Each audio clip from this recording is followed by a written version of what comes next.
अब जब पैसा लिया खालिस्तानियों से तब तो बड़ा मजा आ रहा था राकेश टिकैत को। दिल्ली का हयात से लेकर देश के तमाम 5 स्टार होटल में जो है रहना, खाना, सोना, मजा तो तब बहुत आ रहा था। पर जब राकेश टिकैत के माध्यम से वो खालिस्तानी जो करवाना चाह रहे थे, जब वो नहीं हो रहा तो राकेश टिकैत के जो उन्होंने गर्दन पकड़ के धर लिया कि बेटा जो तूने पैसा खाया है उसके मुकाबले तेरे को ये काम करके देना पड़ेगा। जब उसे लगा कि जो मैं करना चाह रहा हूं, जो मुझसे करवाना चाह रहे हैं वो चीज नहीं हो पा रही, तो अब राकेश टिकैत बीच का रास्ता ढूंढ रहा है बच के निकलने का। अब राकेश टिकैत चाहता है कि वो कुछ उलूल जुलूल करे ताकि सरकार उसको गिरफ्तार कर ले, ताकि वो बच जाए। नहीं तो खालिस्तानी तो उसकी गर्दन तोड़ ही देंगे, क्योंकि जिसका माल खाया है और जिसको डिलीवरी नहीं देनी तो क्या होगा, वो लोग तो या पैसा ले लेंगे या तुम्हारी राजनीति धरी की धरी रह जाएगी। तो आज जो है, आज अगर सबसे ज्यादा पशुपेश में है तो वो राकेश टिकैत है, क्योंकि कभी बंगाल जा रहा है, कभी उड़ीसा जा रहा है। सुनने में आया कि उड़ीसा में किसी ने उसको पीट दिया,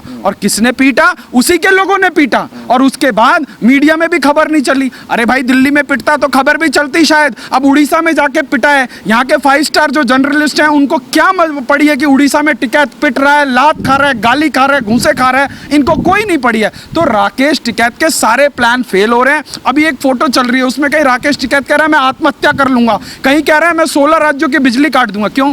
तेरे पिताजी बिजली मंत्री है क्या? तू 16 राज्यों की बिजली काट देगा? तो आज जनता के सामने निर्वस्त्र होकर पूरी बेशर्मी के साथ राकेश टिकैत और उसके जैसे नेता घूम रहे हैं, चाहे वो योगेंद्र यादव हो, चाहे रज्जोवाल हो, चाहे चुड़ूनी हो। आप इन लोगों का हिस्ट्री उठाकर देख लीजिए।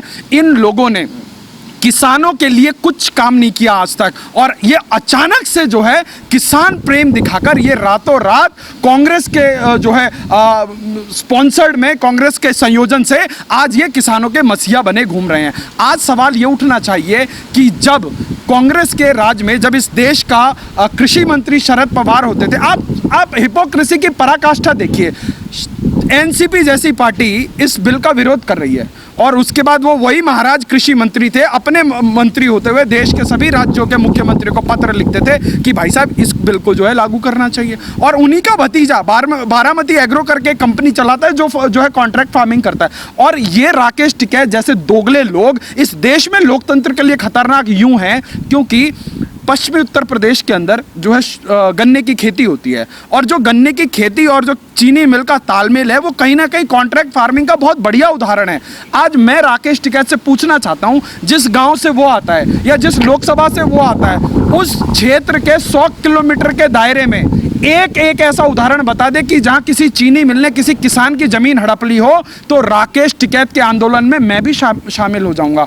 पर राकेश टिकैत जैसे दीमक इस देश में लोकतंत्र के लिए खतरा हैं, चढ़ूनी जैसे लोग इस देश के लिए खतरा हैं, रज्जोवाल जैसे लोग इस देश के लिए खतरा हैं। आप सोचिए, एक किसानों का तथाकथित नेता रज्जोवाल का बयान आता है कि देश का प्रधानमंत्री पाकिस्तान से ज्यादा खतरनाक है। तो खतरनाक ये दीमक हैं जो किसानों को जो है आगे खड़ा करके उनकी कंधे पर रख के बंदूकें चला रहे हैं, और ये लोकतंत्र के ऊपर हावी होना चाहते हैं। अच्छा, खालिस्तानियों के हाथ में ऐसी कौन सी नब्ज है जो राकेश टिकैत इस तरीके से काम कर रहे हैं? देखिए, अब जरूर कुछ ना कुछ तो है कि वो मदारी की तरह इस बंदर को नचा रहे हैं। डेफिनेटली कुछ बहुत बड़ा है, क्योंकि राकेश टिकैत के पास अब कुछ बचा नहीं है। तो राकेश टिकैत में आखिर में जो है आत्महत्या का जो है शिगुफा छोड़ दिया, तो इसका मतलब राकेश टिकैत की कोई बहुत कमजोर जो है नब्ज जो है खालिस्तानियों के हाथ में है। वो इसको बंदर की मदारी की तरह नचा रहे हैं, और ये बंदर की तरह जो है कभी दिल्ली। अब सोचिए, इसको लगा कि जो है देश की मीडिया का अटेंशन जो है बंगाल में डाइवर्ट हो गया, तो ये भाई साहब नंदीग्राम पहुंच गए। आप सोचिए, कोई किसी पत्रकार की ये हिम्मत नहीं हुई उसके मुंह में माइक डाल के ये पूछे कि तेरी फूफी जिसकी यहाँ सरकार चल रही है, उसने केंद्र सरकार की 6,000 रुपए जो है सालाना की जो योजना है, किसान सम्मान योजना, उसको चालू नहीं होने दिया। तूने जरा उसके लिए अपनी फूफी से कभी संवाद स्थापित करने की कोशिश करी? आज तू देश के अंदर किसानों का ठेकेदार बना घूम रहा है। तो वहां पर जो है ये भाई साहब पहुंचे, टीएमसी वाले लोगों ने इसका जो है पूरा तामझाम का खर्चा किया, और वहां पर गिनती के 500 लोग थे भाई साहब। 300 लोग में पत्रकार और जो है वहाँ पर पुलिस सिक्योरिटी थी और 200 लोग जो इसके साथ गए थे, इसके कार्यकर्ता, वो लोग थे। आप बताइए, दिल्ली से लेकर बंगाल तक जाने का हवाई जहाज का खर्चा, वहाँ आलीशान होटल में रहने का जो है खर्चा, आज देश की जनता को भी तो पता लगे। इतने बड़े किसान के नेता के पीछे करोड़ों करोड़ों का जो खेल हो रहा है, देखिए ये किस प्रकार का किसान नेता। आज उत्तर प्रदेश की जनता जाग गई है। अभी कुछ दिन पहले इसने जो है एक चक्का जाम का जो है वो बुलाया था, पर भाई साहब कहते हैं कि उत्तर प्रदेश और उत्तराखंड में चक्का जाम नहीं होगा। क्यों? उत्तर प्रदेश और उत्तराखंड में किसान नहीं है क्या? क्योंकि वहां पे दर्जन भर इसके पेट्रोल पंप हैं, इसके 2-4 गाड़ियों के शोरूम है, ईंटों के भट्टे हैं, बालू बजरी का काम है, तमाम सैकड़ों एकड़ की बेनामी संपत्ति है। तो अगर ये एक दिन का चक्का जाम बुलाएगा तो इसके भी धंधे पर असर पड़ेगा। जो आदमी औरों की फसलों में आग लगवा के अपने लाखों के गन्ने को जो है चीनी मिल में उतरवा रहा है, वो कितना बड़ा किसानों का हमसाया है, कितना बड़ा किसानों का जो है मसीहा है। देश की जनता समझ रही है, देश का किसान समझ रहा है। पर जरूर मुझे तो लगता है कि खालिस्तानियों के हाथ में कोई इसकी ऐसी कमजोर कड़ी है कि जो इसको जो है रिमोट से नचा रहे हैं और ये मजबूरी में बंदर की तरह जो है उनके इशारों पर नाचने को मजबूर है। अच्छा, जिस तरीके से बीजेपी के विधायक को सरेआम पीटा गया, नंगा तक कर दिया गया, लेकिन किसी भी पार्टी के कोई नेता का ना कोई ट्वीट आया, ना कोई बयान आया। अगर यही किसी दूसरी पार्टी के नेता के साथ हुआ होता तो अब तक तो हल्ला मच गया होता। भाई साहब, अगर राहुल गांधी की जो है सिक्योरिटी को थोड़ा सा डाउनग्रेड कर दिया गया, जबकि सिक्योरिटी का जो है जो स्टैंडर्ड है वही था, सिर्फ एसपीजी हटाकर एसपीजी प्रोटेक्टिव सिर्फ प्राइम मिनिस्टर को रखा गया, तो अब इस देश के अंदर ऐसा भूकंप आया। पता नहीं कहां से ममता बनर्जी से लेकर शरद पवार और जिसको एसपीजी की फुल फॉर्म भी नहीं पता वो भी कूद गई थी।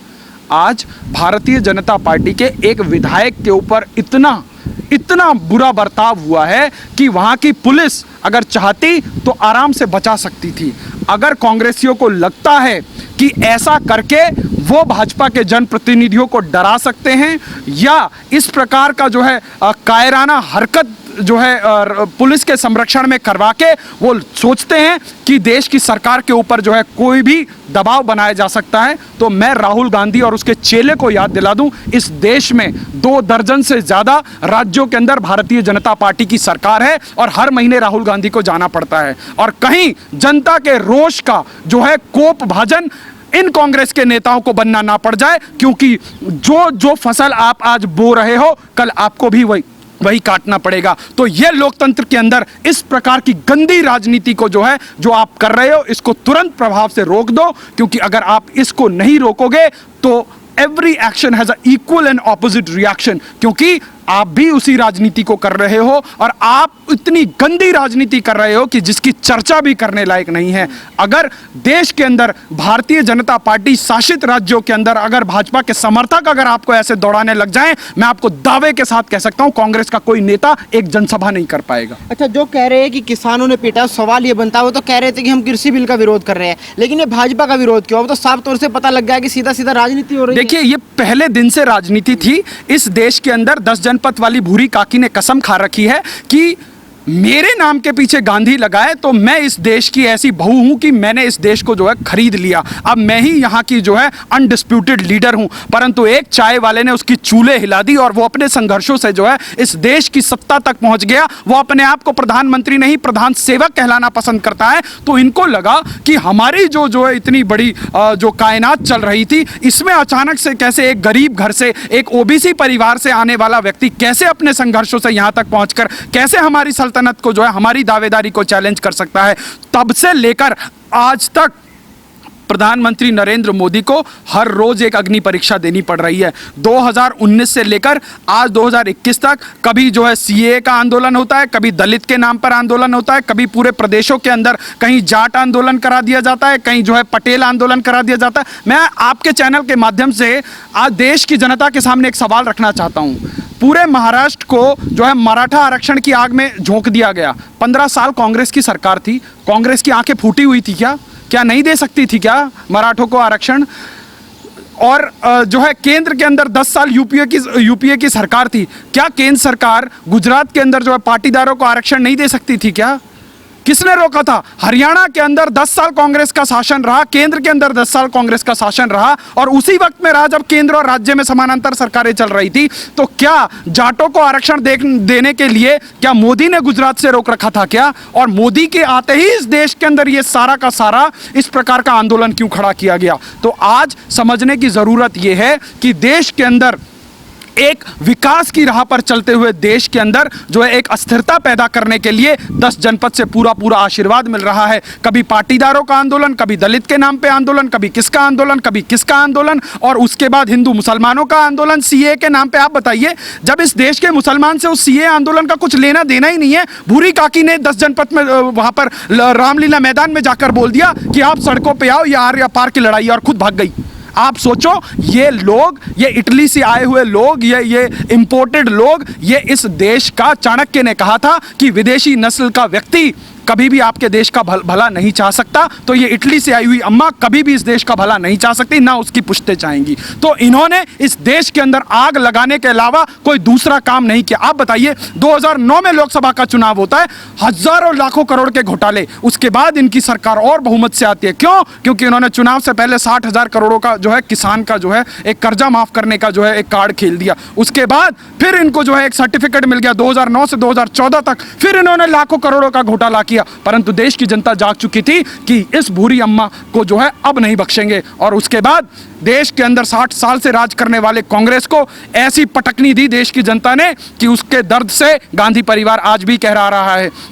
क्योंकि देश के अंदर एक अभूतपूर्व क्रांति हो रही है। देश की जनता ने जो है नरेंद्र मोदी के हाथ में अपने देश का नेतृत्व दिया है और उनको अपना जो है नेता सहर्ष स्वीकार कर लिया, परंतु इस गांधी परिवार के लोगों को उनको प्रधानमंत्री के रूप में जो है स्वीकार करने में अभी भी तकलीफ हो रही है। तो ये देश के अंदर इस प्रकार की अराजकता फैलाकर आज देश में कहीं पे भी आज राहुल गांधी ग्लोबल टाइम्स पे बिलीव कर सकता है, परंतु देश के रक्षा मंत्री पर बिलीव नहीं करेगा। आज राहुल गांधी शी जिनपिंग पर विश्वास कर सकता है, पर देश के प्रधानमंत्री पर विश्वास नहीं करेगा। तो इन लोगों की आस्था देश के अंदर नहीं, देश विरोधी लोगों के साथ है, और देश की जनता भली भांति जान रही है। राहुल गांधी के नाम पर Guinness book of world record है। एक कांग्रेस अध्यक्ष होते हुए सबसे अधिक चुनाव हारने का रिकॉर्ड है तो वो राहुल गांधी के ऊपर है। तो ऐसे व्यक्ति के हाथ में देश की ना किसी राज्य की सत्ता सौंपी जा सकती है और ना ही देश की बागडोर सौंपी जा सकती है। जिस व्यक्ति को एनसीसी का नहीं पता, जिस व्यक्ति को देश के बेसिक मुद्दों की समझ नहीं है, जिस व्यक्ति को यह समझ नहीं है कि किसी के मरने पर जो है एक जो है जो संवेदनशीलता का मैसेज हो सकता है वो कैसे लिखा जा सकता है, कंडोलेंस मैसेज जो आदमी नहीं लिख सकता, आप सोचिए वो व्यक्ति क्या देश को नेतृत्व देगा। तो राहुल गांधी के आशीर्वाद से जो पाप अमरिंदर सिंह ने किया है तो उस पाप को जो है अमरिंदर सिंह को ही भुगतना पड़ेगा। यदि एक मुख्यमंत्री रहते हुए वो व्यक्ति आज विपक्ष की पार्टी को एक ऐसे जो है अनरूली मॉब के हवाले करके उसको जो है इस प्रकार से कपड़े फाड़ने का काम और उसके साथ इस प्रकार का जो है निंदनीय व्यवहार होता है, तो कैप्टन अमरिंदर सिंह जी ध्यान रखिएगा। देश के अंदर बहुत सारे राज्यों में भारतीय जनता पार्टी की सरकार है, परंतु मैं आपको दावे के साथ कहता हूं कि भारतीय जनता पार्टी का एक एक कार्यकर्ता लोकतंत्र के अंदर विश्वास रखता है। लोकतंत्र को मजबूत करने की बात देश के प्रधानमंत्री करते हैं। हम लोग बदलाव की राजनीति करते हैं, हम बदले की राजनीति नहीं करते। परंतु यदि इसी प्रकार का अगर मॉब, अनरूली मॉब ने अगर आपके किसी कार्यकर्ता के साथ इस प्रकार का कुछ कुकृत्य किया होता तो आज देश के अंदर ये 9 बजे का प्राइम टाइम चलाने वाले रवीश कुमार, पुण्य प्रसून वाजपेयी, अभिषार शर्मा जैसे लोग जो है विधवा विलाप कर रहे होते, छाती पीट रहे होते, अपनी चूड़ियां तोड़ रहे होते, परंतु आज भाजपा के विधायक के साथ हुआ है और ये लोग गांधी के बंदर की तरह आंख, कान और मुंह बंद करके बैठे हैं। इनकी हिम्मत नहीं है कि ये जो है एक अपना कलम तोड़े, एक ट्विटर के ऊपर जाके ट्वीट लिखें, और आज ये लोग ऐसे चुप बैठे हैं जैसे जो है देश में कुछ हुआ नहीं है। ये लोकतंत्र के लिए बहुत बड़ा खतरा है।